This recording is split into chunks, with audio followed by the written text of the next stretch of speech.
Move to the next question. আমরা next কোয়েশ্চনটা দেখে নিই। এরপরে নেক্সট কোয়েশ্চনটা একটু ট্রাই করো। দেওয়া আছে this question is okay 33 number question, which of the following has lowest pKa value? Wow, very very good question. এখানে কম্পাউন্ড দেখে ভয় পাওয়ার কিছু নেই, কম্পাউন্ড দেখে ভয় পাওয়ার কিছু নেই। বলা আছে যে নিম্নলিখিত কম্পাউন্ডের মধ্যে কার সবথেকে কম pKa ভ্যালু আছে। Now my dear students, just I will give you a quick recap about pKa values. pKa ভ্যালুসটা কি জিনিস? You know very well, pKa value যত কম হবে, pKa ভ্যালু যত কম হবে, অ্যাসিডিক স্ট্রেংথ, ঠিক আছে, অ্যাসিডিক স্ট্রেংথ তত বেশি হয়। Yes or no? Acidic strength তত বেশি হবে। pKa ভ্যালু যত কম, acidic strength is acidic strength তত বেশি, ঠিক আছে। সিমিলারলি Ka ভ্যালু যত বেশি হয়, অ্যাসিডিক স্ট্রেংথ তত বেশি হয়। এবার what is the relation between Ka and pKa? Okay, Ka value কি জিনিস? আচ্ছা, pKa মানে কি?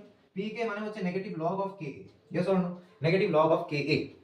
আমি একটু ছোট করে Ka টা বলে দিচ্ছি কি জিনিস। যদি কোনো অ্যাসিড হয়, তাকে যদি তুই ওয়াটারের প্রেজেন্সে, কি হবে, ওয়াটারের প্রেজেন্সে তুই দেখিস যে আয়নে ভাঙছে, কি পাবি? H3O+ একটা পাবি আর A- পাবি। Yes or no? তো এখানে ইকুইলিব্রিয়াম তোরা যদি পড়েছিস তাহলে বুঝতে পারবি, যদি ভরকেয়ার সূত্র থেকে লিখি তাহলে কি পাবো? এটা concentration of H3O+ into concentration of A- by HA, concentration of HA, concentration of H2O, and concentration of H2O টাকে as a constant আমরা এদিকে নিয়ে চলে আসতে পারি, কারণ এর মলিকুলারিটি এটা লিকুইড একটা, তো এর মলিকুলারিটি ভাবে আমরা একটা কনস্ট্যান্ট ধরে নিতে পারি। যেটাকে এদিকে গুণ করে নিয়ে চলে এলাম, তো এখানে পাচ্ছি H3O+, এখানে পাচ্ছি A- by HA। সো এটাকে as a whole আমরা বলতে পারি Ka value. Ka is equals to H3O+, concentration of H3O+, concentration of A- by concentration of HA। Okay, and Ka value যত বেশি হবে, Ka ভ্যালু বেশি হওয়া মানে কি? Ka ভ্যালু বেশি হওয়া মানে হচ্ছে এই অ্যাসিডটা বেশি করে ডিসোসিয়েট করছে।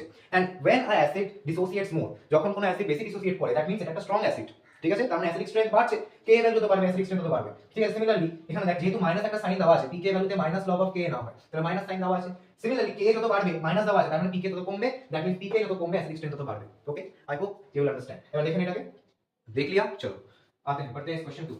এবার কোশ্চেনে কি বলেছে? which of the following has lowest pK value? That means কোশ্চেনটা পড়ে বুঝতে হবে, এরকম কোশ্চেন কিন্তু আসতেই পারে, নিচেও আসতে পারে, যেইতেও আসতে পারে, ঠিক আছে। বলছে যে pK ভ্যালু কার সবথেকে কম, দ্যাট মিন্স অ্যাসিডিক স্ট্রেংথ কার সবথেকে বেশি। অর্থাৎ সোজা সাপটা কথা হচ্ছে যে নিচে কম্পাউন্ডগুলোর মধ্যে কোনটা সবথেকে বেশি acidic. Okay, which of the following compound is the most acidic, তোকে এটা চেয়েছে, ঠিক আছে। কোনো অসুবিধা নেই, এই জিনিসটা জাস্ট মাথায় রাখবি, এই জিনিসটা মাথায় রাখবি। এবার কম্পাউন্ড একটু লিখে ফেল। তোরা জানিস যে কোনো অ্যাসিডের অ্যাসিডিটি আমরা কিভাবে চেক করি? তার স্টেবিলিটি অফ কনজুগেট বেস দিয়ে, है ना। स्टेबिलिटी ऑफ कॉन्जुगेट बेस से हम लोग क्या करते हैं? एसिडिटी कैलकुलेट करते हैं। यस और नो? যত কনজুগেট বেস স্টেবল হবে, অ্যাসিডটা তত বেশি স্ট্রং হবে। তো সিমিলারলি এখানে কনজুগেট বেসগুলো আমরা নিয়ে নিই। কনজুগেট বেস কিভাবে নিতে হয়? একটা হাইড্রোজেন আমরা বাদ দিয়ে দিই, তাই না? একটা হাইড্রোজেন বাদ দিয়ে দিই, তাহলে সেটাই কনজুগেট বেস হয়। আমরা তাহলে জানি, তোরা এতদিন এটা পড়েছিস নিশ্চয়ই। একটা কনজুগেট বেস মানে কনজুগেট বেস তৈরি করার নিয়ম হচ্ছে যে একটা হাইড্রোজেন বাদ দিতে হবে। তাহলে ফার্স্টের ক্ষেত্রে আমরা হাইড্রোজেন বাদ দিলাম, পরপর আমি সব লিখে দিচ্ছি, দেন উই উইল ক্যালকুলেট। ওকে, তাহলে এখানে দুটো ফিনাইল, উপরে তিনটে ফিনাইল গ্রুপ ছিল, এখানে দুটো ফিনাইল গ্রুপ আছে। আচ্ছা, এখানে আচ্ছা এটা এখানে দুটো ফিনাইল গ্রুপ আছে। Yes or no? কি ভুল করছে? 1 2 3, আচ্ছা হ্যাঁ, এখানে একটা এইচ হবে। বেশ, আরেকটা কি দিয়েছে দেখো, কম্পাউন্ড বড় দেখে ঘাবড়ে কোনো লাভ নেই। কম্পাউন্ড বড় থাকতেই পারে, তবেই তো ধাঁধাটা হবে ভালো করে।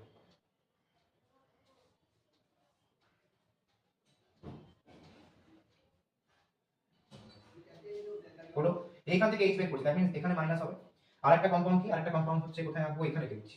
এরকম এরকম দেওয়া আছে, এমনি এমনি দেওয়া আছে, তোরা একটু কম্পাউন্ড লিখে নিস খাতাতে, তাহলে সুবিধা হবে। আর এমনি দেওয়া আছে, এরকম দেওয়া আছে।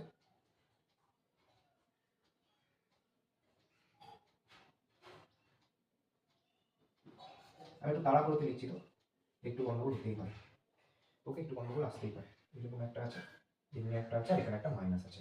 এবার ভালো করে লক্ষ্য রাখ, সবগুলোর কনজুগেট বেস কিন্তু আমি এঁকে দিয়েছি, ভালো করে দেখ। আমাদের এখানে কি করতে হবে? কনজুগেট বেসের স্টেবিলিটি চেক করতে হবে। Let's see which conjugate base is more stable. In the first case, that এই যে মাইনাসটা রেজো করতে পারে, ভালো মতন রেজো করবে, এর সাথে রেজো করবে, এর সাথে রেজোনেন্স করবে, এইটার সাথে রেজোনেন্স করবে, তিনটে তিনটে ফিনাইল গ্রুপ আছে, দ্যাট মিন্স এটা তো ভালো স্টেবল আছে। বাট এখন আমরা ফাইনাল ভার্ডিক্টে আসবো না। ওকে, ফাইনাল ভার্ডিক্টে এখন আমরা আসবো না। তো ভালো করে দেখ, এটা তো স্টেবল হচ্ছে। ওকে, স্টেবল আমি লিখে দিচ্ছি স্টেবল। এর ক্ষেত্রে দেখ, এটাও স্টেবল, ঠিক আছে, কিন্তু এতটা স্টেবল নয়, এর মতো স্টেবল নয়। ওকে, এর মতো স্টেবিলিটি পাচ্ছে না, কিন্তু স্টেবল। ওকে, তাহলে এটাও স্টেবল, সবগুলোই স্টেবল। এবার দেখ, এইখানে এই মাইনাসটা কি করবে? এইখানে রেজো করতে পারে, ইয়েস অর নো? এটা এখানে রেজো করতে পারে, এটা এর সাথে রেজো করতে পারে, ঠিক আছে, এটা এর সাথে রেজো করতে পারে। এবং দেখ, যখনই এরকম কেস হচ্ছে, এই মাঝখানে যে রিংটা, এই যে মাঝের রিংটা, এই মাঝের রিংটা একটা অ্যারোমেটিক রিং হয়ে যাচ্ছে, ইয়েস অর নো? কারণ এখানে একটা পাই, এখানে একটা পাই বন্ড আছে, এখানে একটা পাই বন্ড আছে, এখানে একটা মাইনাস আছে। তো মাঝের যে 5 মেম্বার রিং আছে, এটা যদি একটু এইভাবে লিখি, তাহলে দেখ, এই 5 মেম্বার রিং এর দুপাশে দুটো এখানে ডবল বন্ড আছে, আর উপরে মাইনাস আছে। দ্যাট মিন্স এটা কি অ্যারোমেটিক নয়? Of course this is aromatic, of course this is aromatic. That means এটাও অ্যারোমেটিক হয়ে যাচ্ছে, ঠিক আছে। যখনই মাইনাস পড়ছে তখন এটা অ্যারোমেটিক হয়ে যায়। তাহলে কত অ্যারোমেটিক রিং আছে? 1 2 3 4, 4 অ্যারোমেটিক রিংস আছে। ওকে, এখানে এটা দেখ, এখানেও সেম কেস। এই যে প্রত্যেকটা দেখ 5 মেম্বার রিং, প্রত্যেকটা 5 মেম্বার রিং ইন্ডিভিজুয়ালি এরকম স্ট্রাকচার পজেস করছে। ভালো করে লক্ষ্য করো, প্রত্যেকটা 5 মেম্বার রিং ইন্ডিভিজুয়ালি এরকম স্ট্রাকচার পজেস করছে। আমি যদি আরো ডিপে চলে যাই, লেটস গো, আমি ডিপে চলে যাচ্ছি। আমি এটা চিন্তা করছি না তোরা যেই দিছিস না এই দিছিস, আমি আরো ডিপে যাচ্ছি, ঠিক আছে? আচ্ছা, এখানে ক্লাস রিং এর কনসেপ্ট ইউজ করতে পারিস, yes or no? Clar's ring এর কনসেপ্ট ইউজ করতে পারিস। ক্লাস রিং কি বলে, যে যখন এরকম বড় বড় কম্পাউন্ড থাকবে, যদি তুই বেনজিনের আত্মা খুঁজে পাস বা এক্সিস্টেন্স অফ বেনজিন রিং খুঁজে পাস, তখন গোটা কম্পাউন্ডটাই অ্যারোমেটিক হয়ে যায়। This are called Clar's ring. Okay, this are called Clar's ring. তাহলে তিনটে ক্লার্কস রিং এর উপস্থিতি আছে, মানে এটা কিন্তু মানে মারাত্মক stable. This compound is very very very stable, ঠিক আছে? This is V V V V stable, ঠিক আছে? গড লেভেলের স্টেবিলিটি আছে এটা, ঠিক আছে? গড লেভেলের স্টেবিলিটি, ঠিক আছে? তো স্টেবিলিটি অর্ডার যদি সাজাস, এখানে অর্ডার সাজাতে বলেনি, তাহলে সবথেকে বেশি স্টেবল এটা, তারপরে এটা, দেন এইটা, তারপরে এটা। ওকে, ঠিক আছে? কিন্তু আমাকে চাইছে কি লোয়েস্ট পিকে ভ্যালু। লোয়েস্ট পিকে ভ্যালু কোনটা হবে? অপশন ডি টা তাহলে আসল আনসার হবে, ঠিক আছে? কারণ এটা সবথেকে stable conjugate base, most stable CB, most stable conjugate base. Okay, most stable. আর এটাকে বলছি আমরা class ring. If you are confusing, আমি একবার বলে দিচ্ছি, ক্লাস রিং।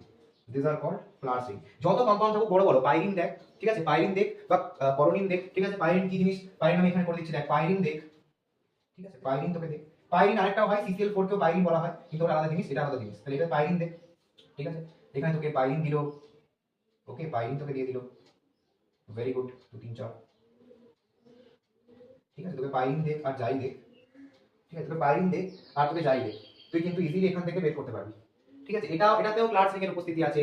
আর তোকে যদি করোনিন দিয়ে দেয়, করোনিন একটা বড় সড়ো কম্পাউন্ড, ঠিক আছে? করোনিন একটা যথেষ্ট বড় কম্পাউন্ড, এটা একটা করোনিন। তোকে করোনিন দেখ, পাইরিন দেখ আর যাই দেখ, আমি তাড়াহুড়ো করে যাচ্ছি কারণ বড় স্ট্রাকচার তো। দিস ইজ কল্ড করোনিন, যেখানে ইন্ডিভিজুয়ালি তুই তিনটে বেন্ডিং প্রথমে করে নিতে পারিস, দেন তারপরে তুই ডবল ওয়ান দিতে পারিস তারপরে। তো এখানে দেখতে পাচ্ছিস যে এইটা, দিস ইজ কল্ড করোনিন। এইটাতে কিন্তু আর এটাতে দুটোতেই কিন্তু অ্যান্টি অ্যারোমেটিকের মতো ব্যাপার আছে, কারণ এটাতে আছে 18 পাই ইলেকট্রনস, এই সরি 24 পাই ইলেকট্রনস, ঠিক আছে? করোনিনে 24 পাই ইলেকট্রনস। তাহলে কনসেপ্টের ব্যাপারে কথা বলে আমি ডিপে চলে যাচ্ছি বলি, এটাতে আছে 24 পাই ইলেকট্রনস, ঠিক আছে? 24 পাই ইলেকট্রনস মানে কি? 24 পাই ইলেকট্রনস মানে দেখ 4n পাই রুল কিন্তু স্যাটিসফাই করছে, that means it should be anti aromatic. এর অ্যান্টি অ্যারোমেটিক হওয়া উচিত ছিল, বাট ইন্ডিভিজুয়ালি দেখ এখানে তিনটে আমরা বেনজিন খুঁজে পেয়ে যাচ্ছি, ইয়েস অর নো? তিনটে বেনজিন রিং খুঁজে পেয়ে যাচ্ছি, that means there are 3 Clar's ring. এখানে 3 ক্লাস রিং আছে, তো 3 ক্লাস রিং থাকার কারণে মারাত্মক অ্যারোমেটিক ক্যারেক্টার কিন্তু পেয়ে যাচ্ছে, যথেষ্ট অ্যারোমেটিক ক্যারেক্টার আছে এটা, ঠিক আছে? It possess a high aromatic character, strong aromatic character. Similarly এখানে পাইরিনের ক্ষেত্রেও কিন্তু দেখতে পাবি, এখানে খুবই স্ট্রং অ্যারোমেটিক ক্যারেক্টার এটা কিন্তু পোসেস করে নেয়, ঠিক আছে? এটা কিন্তু খুব স্ট্রং অ্যারোমেটিক ক্যারেক্টার পোসেস করে নেয়, সবগুলো কনজুগেশনে থাকে, ভালো মতন কনজুগেশন দেখায়। I hope you can understand. এটা হচ্ছে পাইরিন, আমি লিখে দিচ্ছি pyrene, and this is coronene. Okay, let's move to the next question. I hope question আপনি সব বুঝতে পেরেছিস। আনসার তাহলে কি হবে? আনসার হবে ডি এরটা, D will be the correct answer, ঠিক আছে? কনজুগেট বেস বেশি স্টেবল, সবথেকে স্টেবল, তার মানে কি অ্যাসিডিক স্ট্রেংথ সবথেকে বেশি, এটা অ্যাসিডিক স্ট্রেংথ সবথেকে বেশি হবে। অ্যাসিডিক স্ট্রেংথ সবথেকে বেশি মানে কি? মানে কি পিকে ভ্যালু সবথেকে কম। Okay, I hope you can understand আমি কি বলতে দিয়েছি। ওকে, নেক্সট চলো, এবারে বলেছে 36, how many degrees of unsaturation are there in the following compound. Very good question, खुद से एक बार ट्राई कीजिए। जिनके पास कांसेप्ट नहीं है what is degree of unsaturation, इसको पता नहीं है, वो इस वीडियो का तरीके से देखिए, सोच के सोच के দেখ ডিগ্রি অফ আনস্যাচুরেশন বলেছে, ঠিক আছে? আমি ডিগ্রি অফ আনস্যাচুরেশনের ব্যাপারে বলে দিই, ডিইউ বা ডিওইউ অর ডিইউ অর ডিবিই, যে যা নামে ডাকুক, ডিবিই নামে রাখতে পারে অর আইডিএই, সরি আইএসটি, ঠিক আছে? কেউ ডিগ্রি অফ আনস্যাচুরেশন বলে, কে ডিইউ বলে, কেউ ডবল বন্ড ইকুইভ্যালেন্ট বলে, কেউ আইডিএস বলে, মানে ইনডেক্স হাইড্রোজেন ডেফিসিয়েন্সি বলে, যাই বলুক না কেন সবগুলো কিন্তু একই মিনিং রাখে। আর ডিইউ ক্যালকুলেশনের কিছু নিয়ম আছে। ডিইউ ক্যালকুলেশনের একটা সূত্র আছে, সেটা হচ্ছে 2c + 2 - h - x + n / 2। This is the সূত্র, দিস ইজ দ্য ফর্মুলা। এই ফর্মুলাতে তুই কম্পাউন্ডে উপস্থিত কার্বন সংখ্যা, হাইড্রোজেন সংখ্যা, হ্যালোজেন সংখ্যা আর নাইট্রোজেন সংখ্যা পুট করে দিস, তা ডিইউ পেয়ে যাবি। কিন্তু যখন বড় বড় বিশাল বড় বড় কম্পাউন্ড দেবে, সেখানে তুই কিভাবে লাগাবি? অনেক টাইম কনজিউমিং হয়ে যাবে। ওই তুই লাগাতে বসিস তাহলে তো প্রচুর টাইম লেগে যাবে। আমাদের কম্পাউন্ড কি দিয়েছে? আমাদের কম্পাউন্ডটা কি দিয়েছে সেটা দেখি একটু। এরকম দেওয়া আছে, এমনি আছে, এমনি এরকম আছে, উপরে ও, এটা আছে, এটা আছে উপরে OH, এখানে দেওয়া আছে নিচে আরেকটা হলো OH। চলো, আর এখানে দেওয়া আছে এমনি এরকম, আর এটা হচ্ছে এক second, is it triple bond? This is triple bond, okay, this is triple bond. চলো, আর এখানে হচ্ছে এটা এরকম দেওয়া আছে double bond, this double bond, this, okay, এরকম দেওয়া আছে। আচ্ছা, এখানে ডাবল বন্ড নেই। চলো, এরকম আমার কম্পাউন্ড দেওয়া আছে। কি বলা আছে? যে how many degree of unsaturation are there in the following compound, ঠিক আছে? তাহলে ডিগ্রি অফ আনস্যাচুরেশন বের করার সবথেকে ইজি উপায় হচ্ছে, তোকে মনে রাখতে হবে যে যদি একটা পাই বন্ড থাকে, মানে একটা ডাবল বন্ড আছে, তাহলে তার ক্ষেত্রে ডিগ্রি অফ আনস্যাচুরেশন হবে 1। দুটো পাই থাকলে এটা হবে 2। যদি একটা রিং থাকে, একটা সাইক্লিক রিং থাকে, সেটা হবে 1। যদি একটা অ্যারোমেটিক রিং থাকে, যে কোনো অ্যারোমেটিক রিং থাকতে পারে, this is an aromatic ring, benzene ring এর ক্ষেত্রে আমরা কি পাবো? 4 পাবো, ঠিক আছে? 4 পাবো। কিভাবে 4 পাচ্ছি না, এইভাবে দেখ, স্ট্রাকচারটা ভালো করে যদি দেখিস, তাহলে দেখ এটা, তাহলে কটা ডাবল বন্ড আছে? 3টে ডাবল বন্ড, মানে 3 পাই আর একটা রিং, 1 রিং, তাহলে টোটাল কটা পাচ্ছিস? টোটাল হচ্ছে 4, ইয়েস অর নো? 4 পাচ্ছিস, ঠিক আছে চলো, তাহলে 4 পাওয়া যাচ্ছে। ওকে, এভাবে করতে হচ্ছে। আর এটাকে আইএইচডি কেন বলা হচ্ছে, ইনডেক্স হাইড্রোজেন ডেফিসিয়েন্সি কেন বলা হচ্ছে? তার কারণ হচ্ছে যে এখানে তোর যখনই আনস্যাচুরেশন, আনস্যাচুরেশন মানে কি, what do you mean by unsaturation? Unsaturation মানেই হচ্ছে হাইড্রোজেনের ঘাটতি, নয় কি? আনস্যাচুরেশন মানেই তো আর হাইড্রোজেনের ঘাটতি। এখানে তুই হাইড্রোজেন ঢোকাতে পারবি, এখানে তুই হাইড্রোজেন ঢোকাতে পারবি, এখানে ঢোকাতে পারবি, এই বেঞ্জিনের ভিতরে হাইড্রোজেন ঢুকিয়ে তুই একটা অ্যালিফ্যাটিক চেইন করতে পারবি, তাই না? আইএইচডি মানেই হচ্ছে যে কতগুলো হাইড্রোজেন অ্যাটম দরকার একটা তোর চেইন তৈরি করতে, একটা চেইন তৈরি করতে তোর কতগুলো হাইড্রোজেন অ্যাটম দরকার, আইএইচডি সেটাই তোকে বলে। ওকে, আইএইচডি তোকে সেটাই বলবে। তাহলে দেখ এইখানে আমি এবারে খুবই ইজিলি আমি এখানে ডাবল বন্ড ইকুইভ্যালেন্ট বা ডিইউ ক্যালকুলেট করতে পারবো। দেখ কি হবে, দেখ এটার ক্ষেত্রে, বেঞ্জিনের ক্ষেত্রে, এইটার ক্ষেত্রে কি পাবো, 4 পাবো, এই রিং এর ক্ষেত্রে 1, এই ডাবল বন্ডের ক্ষেত্রে 1, এখানে ট্রিপল বন্ড আছে 2, এখানে পাবো 1 আর এখানে পাবো 1, আর এই একটা রিং দেওয়া আছে এর ক্ষেত্রে 1। আমরা কত পাচ্ছি? 2 3 2 3 4 5 6 7, 7 আর 4 কত পাচ্ছি? 11। So answer will be, our answer will be 11। ঠিক আছে, I hope you can understand. যদি বুঝতে পেরেছিস তো ভালো, না হলে রিভাইন্ড করে আরেকবার দেখো।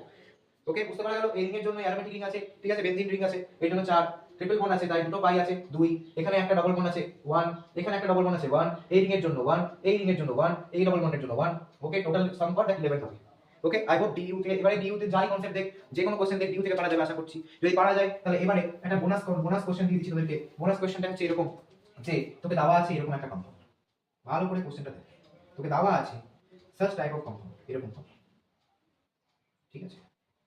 such type, এগুলো মাথা, এগুলো হচ্ছে brainstorming question, these are brainstorming question, definitely these are good questions, very very good question, these are 3D compound, this is a 3D compound, yes or no? এবার আমাকে এখানে ক্যালকুলেট করে বল যে এর ডিইউ কত হবে, এই কম্পাউন্ডটা ডিইউ কত হবে, দিস কম্পাউন্ড এখানে ডিইউ কত হবে।